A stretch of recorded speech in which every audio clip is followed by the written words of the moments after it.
Om Swastiastu, Tobe Selamat Lingkungan Latai, Salam Bisa Wujudkan dan Melempang. Halo, perkenalkan, nama saya Dwi Fitria dengan NIM 230008. Saya berkuliah di Institut Agama Hindu Negeri Tampung Penyang Palangkaraya, Fakultas Dharma Acarya, Program Studi Pendidikan Agama Hindu. Di sini saya akan membuat video pembelajaran tentang panaturan. Dimulai dengan kita mencari tahu dulu apa sih itu panaturan. Apa itu panaturan? Panaturan adalah kitab suci agama Hindu Kaharingan. Istilah panaturan berasal dari bahasa Sangyang, yaitu kata naturan, yang artinya menuturkan atau mensilsilakan, yang kemudian mendapatkan awalan pa sehingga menjadi kata panaturan yang mempunyai arti kitab suci yang menuturkan atau mensilsilakan tentang proses penciptaan alam semesta beserta isinya. Panaturan juga diyakini sebagai pedoman hidup, menjadi sumber ajaran ketuhanan, sebagai bimbingan dan petunjuk dalam menjalani kehidupan yang suci dan tidak tercela. Selanjutnya, bahasa apa yang digunakan dalam panaturan? Bahasa yang digunakan dalam kitab suci panaturan adalah bahasa Sangyang. Mengapa bahasa Sangyang? Karena wahyu atau firman yang diturunkan Raya Ngatalalana. Pada saat itu, waktu Abawi Ayah turun ke pantai Danau Kalunen atau dunia untuk mengajar tentang berbagai macam upacara-upacara ritual maupun tata cara hidup di dunia ini adalah menggunakan bahasa Sangyang. Maka dari itu, bahasa Sangyang bukan saja hanya digunakan untuk berhubungan atau berkomunikasi dengan yang nyata langit, Tuhan, beserta dewa atau malaikat, tetapi juga berfungsi sebagai alat komunikasi sesama manusia. Nah, di sini muncul pertanyaan, siapa sih penerima ajaran panaturan? Penerima ajaran panaturan adalah umat manusia yang memeluk agama Kaharingan. Ketika nenek moyang manusia, Raja Bono diturunkan ke pantai Danau Kalunen, alam tempat kehidupan manusia, terlebih dahulu mereka dibekali Raya Ngatalah dengan segala aturan, tata cara, bahkan untuk kehidupan sempurna yang abadi. Dan dengan pengetahuan tersebut, diwariskan secara turun-temurun kepada anak keturunannya, yaitu manusia.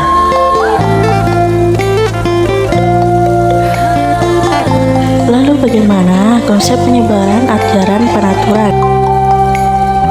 Konsep penyebarannya melalui tradisi oral atau lisan, lalu tradisi tulis. Proses penyebaran ajaran panaturan berlangsung secara turun-temurun dari mulut ke mulut, atau biasa disebut secara oral atau lisan. Selanjutnya, sejarah penyusunan ajaran kitab panaturan. Proses panaturan menjadi kitab suci sangat panjang, dapat dilihat dari perjuangan tokoh-tokoh Kaharingan yang dimulai pembentukan organisasi pertama Kaharingan, yaitu Serikat Kaharingan Dayak Indonesia atau SKDI.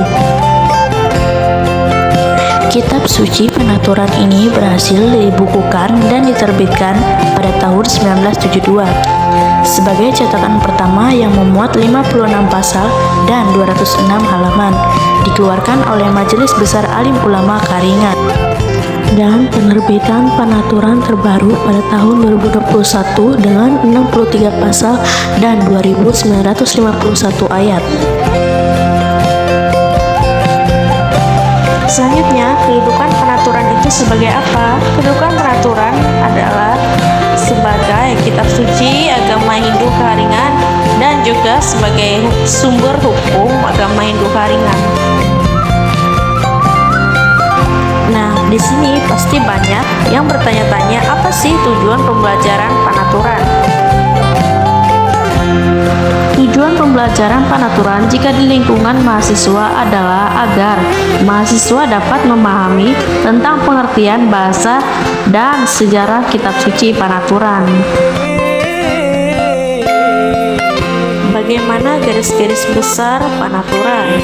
Secara garis besar, panaturan menceritakan tentang proses penciptaan alam semesta beserta isinya. Contohnya pada pasal 1, yaitu awal segala kejadian yang menceritakan Ranjing Hatala adalah awal dari segalanya, dan pasal 2 menceritakan 7 hari proses penciptaan seperti penciptaan bumi, langit, bulan, bintang, dan matahari, serta membagi gelap dan terang. Untuk pasal selanjutnya menceritakan tentang awal penciptaan manusia dan tata cara ritual menurut Panaturan. Keimanan dan ketakwaan kepada Tuhan Yang Maha Esa menurut Panaturan. Secara umum, keimanan dan ketakwaan menurut Panaturan tidak lain adalah seperti gambar di samping, di mana mereka melakukan persembayangan guna untuk memohon ampun kepada Tuhan atau Ranjing Hatala Langit. Keimanan dan ketakwaan ini menimbulkan rasa bakti dan sujud pada Tuhan dalam hati manusia. Oleh karena itu, Ranjing Hatala Maha Ada, Maha Kuasa, Maha Pengasih, dan Maha Penyayang. Aspek keimanan keharingan adalah 5 sarahan, atau biasa juga disebut sebagai 5 pengakuan iman. Selanjutnya, bagaimana filsafat ketuhanan menurut keharingan? Filsafat ketuhanan menurut keharingan menganut paham monoteisme, mengakui satu Tuhan sebagai Yang Maha Esa. Konsepsinya Tuhan sebagai yang tunggal dapat dilihat dari isi Panaturan itu sendiri, yang menyatakan Tuhan adalah awal dari segalanya. Dewa-dewi dalam Panaturan. Raja Ujo Kanduhan, 1. Janjalung Totoriwut, 2. Gambaran Raja Tanggara, 3. Sanggaria anaknya Rumenteng, 4. Raja Tuntung Taseng, 5. Tamanang Terai Bulan, 6. Raja Sapanipas, 7. Raja Pemisi Andau. Kamelu Sintung Uju, 1. Kamelu Selong Untung, 2. Kamelu Selong Buhul, 3. Kamelu Selong Bulan, 4. Kamelu Selong Bintang, 5. Kamelu Selong Darah, 6. Kamelu Timang-Timbangan Darah.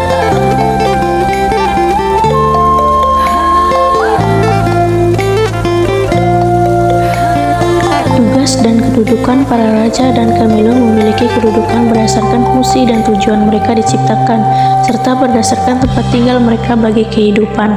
Seperti menyamai Malinggar Langit, Kamelu Bajirma Cintan, Raja menyamai Tempun Telun, Kamelu Tempun Tiawun Tingang yang menjaga dan memelihara bulan dan bintang matan andau bagi kehidupan.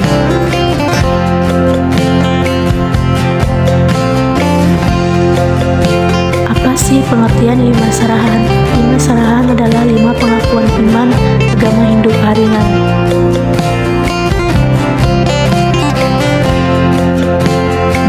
Bagian 5 sarahan. Ike mengaku tentang percaya. 1. Ranjing Hatala Langit Ketamparan, 2. Langit Ketambuan, 3. Petak Tebajakan, 4. Nyalung Kepanduyan, 5. Kalata Kepadudukan. Makna 5 sarahan. 1. Ranjing Hatala Langit Ketamparan adalah Tuhan Yang Maha Esa yang menciptakan bumi, langit, bulan, bintang, dan matahari beserta isinya. Dengan kata lain, Ranjing Hatala adalah sumber dari segalanya yang ada di dunia. 2. Langit Ketambuan adalah langit yang diciptakan oleh Ranjing Hatala, tempat manusia dan makhluk lainnya bernaung. 3. Petak Tapajakan adalah bumi yang diciptakan oleh Ranjing Hatala, tempat semua makhluk hidup termasuk manusia hidup di sini. Telah manusia bercocok tanam, berladang, dan lain sebagainya. 4. Nyalung Kepanduyan adalah air sungai dan laut yang diciptakan oleh Ranjing Hatala yang sangat bermanfaat bagi berlangsungan hidup manusia dan makhluk lainnya. 5. Kalata Kepadudukan adalah kandungan ibu, karena kandungan ibulah manusia lahir, dipelihara dan dibesarkan oleh seorang ibu sehingga tumbuh dan berkembang menjadi manusia yang berguna. Berikut daftar pustaka yang saya dapatkan. Jika ada kesalahan kata dan penulisan mohon dimaafkan. Sekian dan terima kasih. Saya tutup dengan Paramasanti. Om Santi Santi Santi Om Sahe.